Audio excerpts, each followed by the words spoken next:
El Museo Nacional del Prado es una de las 3 mejores pinacotecas del mundo. Por eso podemos, entre otras cosas, estudiar e ilustrar los valores del ejército justamente a través de obras maestras del Museo Nacional del Prado. De hecho, si los españoles nos preguntásemos quiénes somos y de dónde venimos, probablemente una de las mejores respuestas la obtendríamos aquí, en el Museo Nacional del Prado.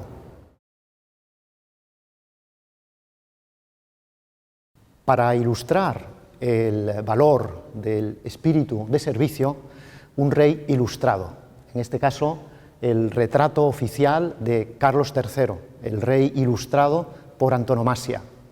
De hecho, estamos ante un retrato de aparato que, como ya hemos comentado antes, el retrato de aparato se caracteriza justamente porque a través de los distintos aparatos u objetos que rodean al personaje retratado, podemos conocer cuáles son las características y los valores y virtudes de esa persona. Curiosamente, ya estamos en la dinastía de los Borbones, por tanto ya no son los Austrias, y habíamos comentado que en la dinastía de Austria el caballo era precisamente ese elemento, ese aparato que más nos llamaba la atención en los retratos de la representación de los reyes de la Casa de Austria.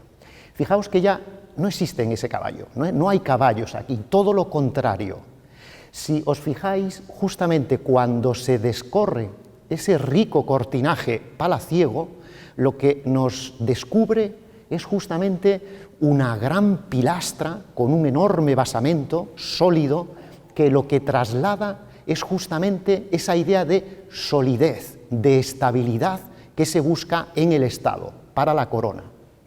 Y si os fijáis, otro de los detalles es que el manto real aparece sobre una mesa, sobre un buró. Pensad que los Borbones vienen de Francia y la idea del buró, la burocracia, es decir, las personas que trabajan en los despachos para servir a la corona, es uno de los elementos fundamentales en la dinastía de los Borbones. Pero ese manto real que no aparece sobre los hombros del rey, sino sobre la mesa, sobre el buró, nos está trasladando un doble significado. Por un lado, que el rey en su trabajo descansa ese trabajo, esa labor sobre los burócratas, es decir, las personas que trabajan en los despachos que sirven a la corona, que sirven al Estado. Pero también la segunda idea que nos traslada ese manto real que está protegiendo ese buró es que los burócratas, los empleados públicos que sirven al Estado y a la corona, están protegidos por ese manto real. Por tanto, vemos que aquí hay una referencia clara al Estado, a la estabilidad, a la burocracia, pero ¿cómo conectamos con ese espíritu de servicio? Pues justamente porque estamos viendo que el rey está vestido en un entorno palaciego con su armadura de militar.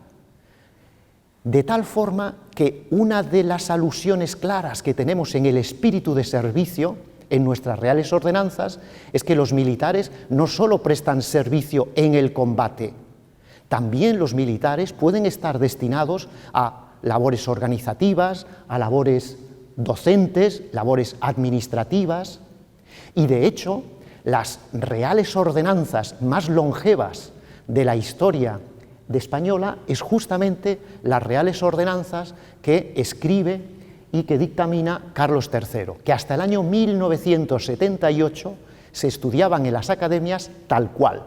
Es decir, hoy día lo que tenemos son unas reales ordenanzas que lo que hacen es que actualizan al lenguaje del siglo XXI esos principios y valores que ya consagró en las reales ordenanzas Carlos III.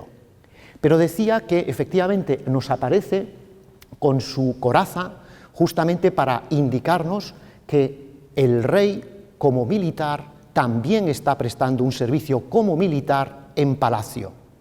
Pero las órdenes en palacio se dan de una manera muy suave, muy sugerente. casi como si fueran una invitación a hacer algo.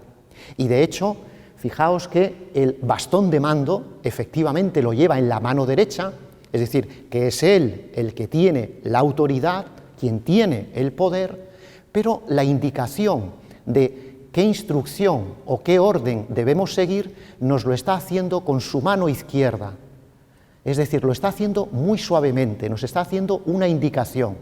Incluso en el lenguaje actual, el hacer las cosas con mano izquierda significa hacer las cosas con suavidad.